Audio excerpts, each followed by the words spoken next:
Enough has been said about India-China relations, frankly, both by civilian writers and by those in the military. And today, of course, there's an excellent panel. General Narasimhan, who has both practical knowledge and subsequently now writes, and I think Professor Shrikant Kondapalli, whom I know for, I don't know, 30 or 40 years, who has really been probably the first one who started studying the PLA when it was more fashionable to study the party and Chinese foreign policy and so on. So what I'm going to do is I'm just going to talk very briefly for maybe 15 or 20 minutes before the panel begins. And I'm going to put forward a set of 4 propositions. And of course, if the panel wishes to address those propositions, they can, and we leave it to the moderator to conduct that. The first proposition I want to put to you is that the framework of the bilateral relationship is irretrievably broken.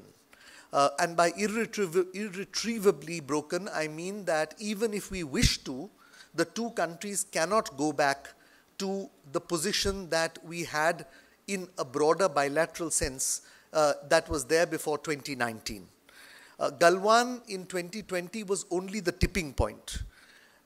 The fundamental reason for the framework being broken, however, is that a key principle has been violated by China, and that is that neither country shall use force or shall use the threat of force to change the situation on the ground. What we have seen from 2013 is an escalating series of incidents. Depsang in 2013, Chumar in 2014, Doklam in 2017, or Dolam in 2017, and of course the tipping point, which was Galwan. Now, you would have seen the remarks made more than once by our External Affairs Minister, in which he has characterized the relationship with China as abnormal. And what we have seen is minimal political contact between the two sides since 2019. In fact, the last time that the heads of government of the two countries met was when I was Foreign Secretary, and I've retired 4 years ago. There has been no contact between President Xi Jinping and our Prime Minister since then. There have been meetings between our foreign and defense ministers and the national security advisors of both sides. But to my mind, these have been fleeting. They have been in the margins of international conferences and not face-to-face discussions. So the work of crafting a new balance between the two countries, a new modus vivendi between the two countries, is yet to begin. And therefore, what we can say about the relationship today is that we have moved from a period of peaceful coexistence, which is the way the relationship was characterized before 2019, to a situation of armed, or some people say militarized coexistence. And this is a fact if you see the deployments of our army on the border, whether it is in terms of personnel or in terms of equipment. The second proposition I want to put to you is that to craft this new balance, as and when the two governments decide that it has to be crafted, will still need us to have an understanding of how China looks at us. In other words, the past of the India-China relationship continues to be important in terms of context in crafting a new relationship. Since 1949, China's frame of reference on national security and foreign policy has been a triangular balance of power. They play classic balance of power games, and for them, only two countries are equal to them: the United States of America and the Soviet Union, or now the Russian Federation. All other relationships, be it with Japan, with us, with the Middle East, or with major European countries like Germany, France, or the United Kingdom, is looked at through this triangular prism. And therefore, every other country is looked upon as an adjunct power, as a subsidiary power. Now, as a subsidiary power, the Chinese feel we really don't threaten them in any manner. Economically, they are 5 times our size. Militarily, they spend 4 times more than us. Diplomatically, they clearly have much greater weight in the international system. They are a recognized nuclear weapon state, and they are a permanent member of the Security Council. But when an adjunct power, and in this case India, decides in their mind to attach itself to an existential threat, and that existential threat today is the United States, it was the Soviet Union in the 70s and 80s, then China becomes deeply concerned because it multiplies the force multiplier effect of an adjunct power joining an existential threat makes it a very, very serious problem to China, for China to deal with. And therefore, my proposition is that China's key objective from 1949 right up to now has been to keep India neutral. So long as India is neutral in the problems between China and the United States, or earlier China and the Soviet Union, they would really have no problem in leaving us alone and in provided we accept a subsidiary status. But when we move closer, in an effort to ensure we remain neutral, they undertake acts of coercion, economic and increasingly military, in an effort to deter that tilt. Now, it's another matter how successful this has been, because if you actually look at the history of India-China relations, every time they've applied military pressure, India has actually tilted towards the United States. You look at 62, you look at now, you look at other examples. But that's, let's keep that aside. Deterring the tilt is China's principal objective when it comes to dealing with India. The third proposition I put to you is that in deciding what sort of relationship will evolve between India and China in the future, we also need to take into account the new international and regional context, because neither China nor India is operating in a vacuum. We are also influenced by the environment around us, and a lot of speakers actually referred to this in the earlier discussions. So what was China's position like pre-COVID? And I think COVID was a very critical turning point for China. What was the relationship, what was China's position pre-COVID? The competition with the United States was primarily economic. The United States did say China was a strategic competitor, but under President Trump, the real effort was to rebalance trade. Foreign direct investment inflows continued into China, and no action, no real action was taken by the Americans to de-risk or decouple from China. The Europeans came up with a three-part formula describing China as a partner, a competitor, and a systemic rival. These words, of course, are in themselves contradictions, but this is what they came up with. But if you look at their action, they still saw the partnership with China as bigger than the competitor and systemic rival part. And that was also partly because they were extremely concerned that under Trump, the United States would withdraw from international affairs. And if that was the case, where would they turn to, both economically and in terms of maintaining some stability in the global order? If you look at the neighborhood, Japan, India, Vietnam, ASEAN, Australia, all had fairly balanced relations with China. It is not as if our relation was problematic. It was not problematic, but you could not say that there was any great tension between India and China, let us say up to 2018 or so.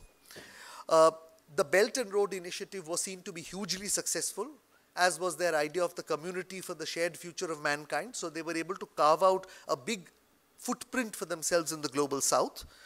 We all thought that the economy would, in this decade, the decade of the 2020s, surpass the United States economy. And clearly, we admired them because they were the world's leader in technology in all the new and frontier areas, from electric vehicles to hypersonic glide vehicles. And therefore, the key really was that China continued to draw benefits from the international order with a very low level of scrutiny by the others. Post-COVID, however, this position has fundamentally changed. As far as, in my view, the United States now calls China, and I'm quoting the national security strategy of the United States, a pacing challenge. Secretary of State Blinken has recently said China is the only country able to challenge a stable and open international system. The national security strategy actually labels China as a revisionist state. In other words, a state that seeks to revise history, including territorially. And the United States President has openly said that it will continue to invest in the sources of American power and align with partners and allies to deal with that competition. And the technology restrictions that the Biden administration has put on not just semiconductors, but on the equipment that makes semiconductors and other highly advanced sort of machines or tools, is really beginning to bite. The European Union also has changed its view post-COVID. The long-held assumption that in a crisis, if the United States becomes an unreliable partner, that China will be a reliable crisis actor, has more or less vanished. If you look at the way in which the Europeans now see China, they feel de-risking is absolutely vital. Not decoupling, but de-risking. They are deeply concerned at China's support of the Russian Federation, to the extent that they seem to feel that China does not even respect their concerns with regard to Russia. And of course, finally, the European Union is deeply concerned that China is trying to split the European Union through various mechanisms like the 17+1, which is to deal separately with the countries of Eastern and Central Europe, or the Nordics, or the Mediterranean countries. So in a sense, the systemic rival part of what the EU describes as the relationship with China has now gained prominence as compared to a partner. In the neighborhood, of course, it can be quite confidently said that there is a general deterioration in relations with Japan, South Korea, Australia, and India, and the Philippines, and possibly even Vietnam. The Belt and Road Initiative is facing constraints because people they lent to, countries they lent to, simply can't afford to pay them back.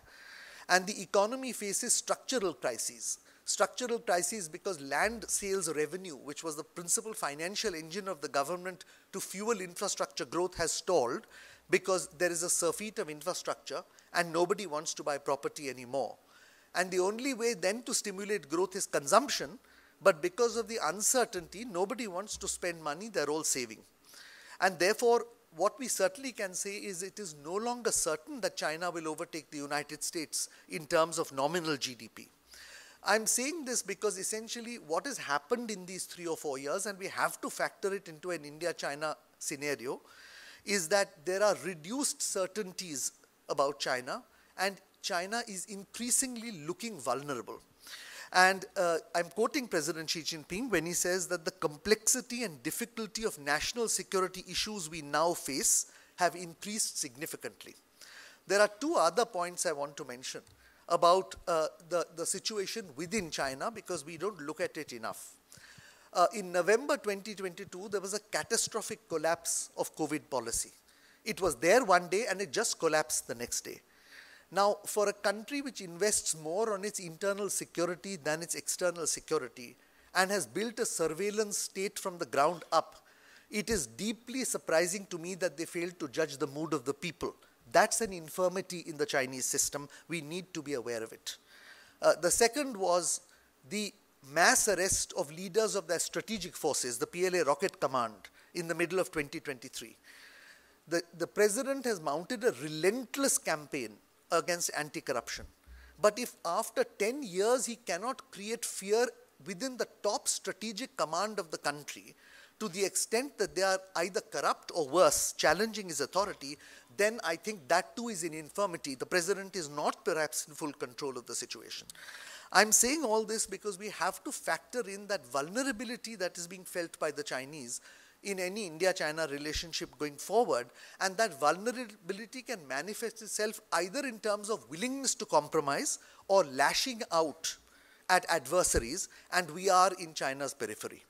So you have to, I have no answer as to whether their vulnerability will allow them to be more accommodative or more aggressive, but we have to be prepared for both. And the last proposition is that if we are to assume this to be true, then what is going to be China's behavior towards us in the next, let us say, 10 years? And I think it really depends on 3 factors. What happens in our general election in 2024? But I think the Chinese have come to some sort of conclusion on that. Much more serious, what happens with the general election in the United States in November 2024? Because nobody knows what's going to happen. Trump is back, and Biden is still going to give a fight. And thirdly, what is the real prognosis for economic recovery in China? Because once the economy recovers, things become better, the state feels less vulnerable. So what I'm sort of going to end with is, in my opinion, we are in for a very uncertain decade with the Chinese.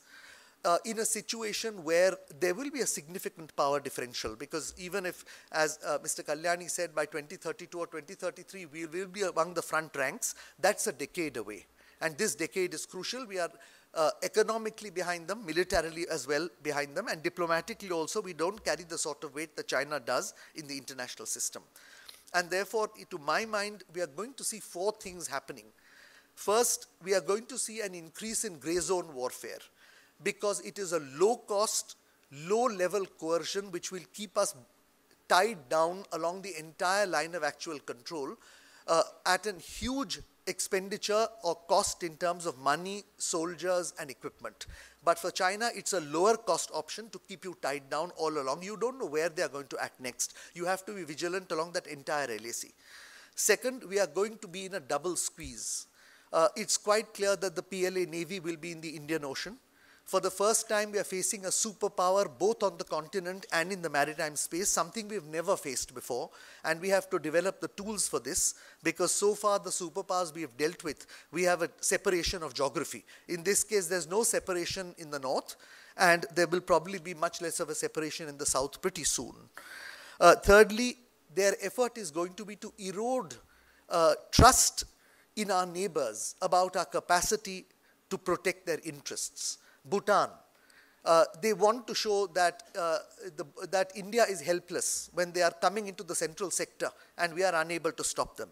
In the case of the Maldives, they are wanting to show how helpless India is, because even though India was the closest partner to the Maldives, where did the president of the Maldives go? He went off to China first, while at the NSA level meeting between Colombo, New Delhi, and Maldives, they sent an extremely low-level representative. The message is very clear. And lastly, they want to disrupt India's realignment by raising concerns in our neighborhood that platforms like Quad are actually going to lead to conflict. When they conflate platforms like Quad with what is happening in Russia and Ukraine, it creates great fear in the minds of the vast majority of the Indo-Pacific that India is joining a sort of an alliance or an alignment of countries where we are going to face a great deal of threat and possibly conflict. And that is something that the Indo-Pacific doesn't want, because we are going to be the center of economic growth.